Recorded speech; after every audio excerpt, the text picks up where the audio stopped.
ఉద్దేశపూర్వకంగా కానీ దాన్ని ఆక్రమించే కార్యక్రమాన్ని కానీ చేపట్టినప్పుడు ఎవరు ఇది ప్రభుత్వం పక్షాన ప్రైవేటు వ్యక్తులు ఎవరు కూడా క్లైమ్కు పోరు అధ్యక్ష. ప్రభుత్వ ఆస్తులని పరిరక్షించే కార్యక్రమంలో భాగంగా దీన్ని కూడా సిసిఎల్ఐ ద్వారా రివిజన్ వేసే కార్యక్రమాన్ని ఈ ఆర్ఓఆర్ చట్టంలో పొందుపరిచిన అధ్యక్ష. అంతేకాదు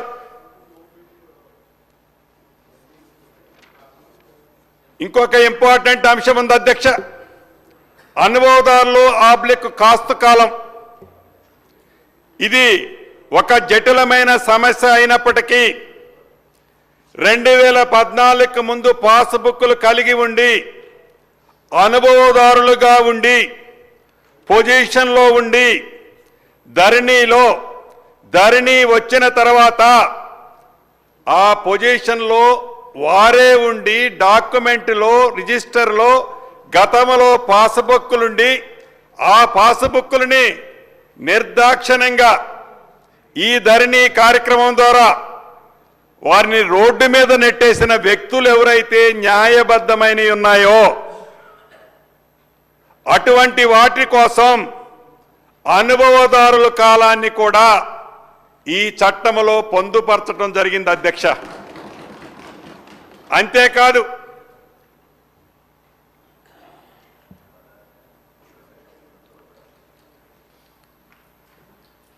ఏదైతే గతంలో ఈ సాఫ్ట్వేర్ అంటే ఈ ఆన్లైన్ సిస్టమ్ ఈ ధరణి కాన్సెప్టు ఇతరత్రా లేనప్పుడు మనకి మాన్యువల్గా పానీలు ఉండే అధ్యక్ష.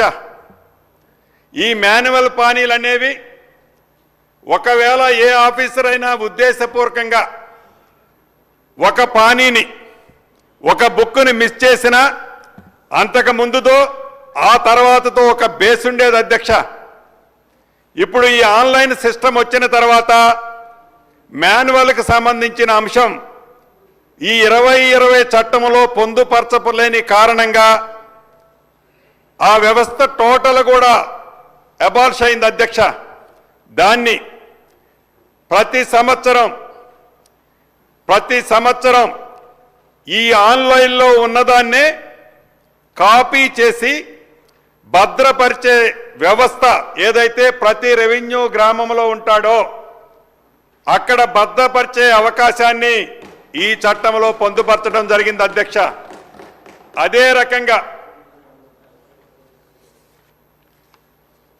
అనేక అంశాలు నేను కొన్నే తమ దృష్టికి తీసుకొచ్చాను అధ్యక్ష. ఇంకా చాలా అంశాలని చాలా వివరంగా మెన్షన్ చేయటం జరిగింది. కొన్ని తమ దృష్టిలో తీసుకొచ్చాను. చివరగా ప్రభుత్వ అధికారులు ఎవరైనా గత చట్టంలో కూడా ఉంది, ఈ చట్టంలో కూడా దాన్ని కొద్దిగా మాడిఫై చేసి కరెక్ట్ చేసి పెట్టాం.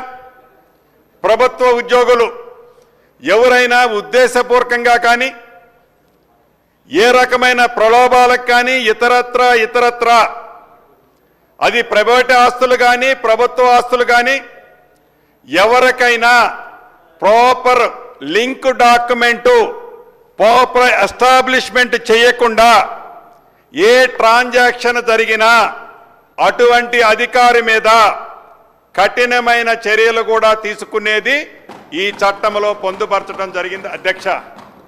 ఇవి కొన్ని మాత్రం తమర ద్వారా ఈ సభకి ఇప్పుడు కొన్ని తెలియజేయడం జరిగింది అధ్యక్ష. అదే విధంగా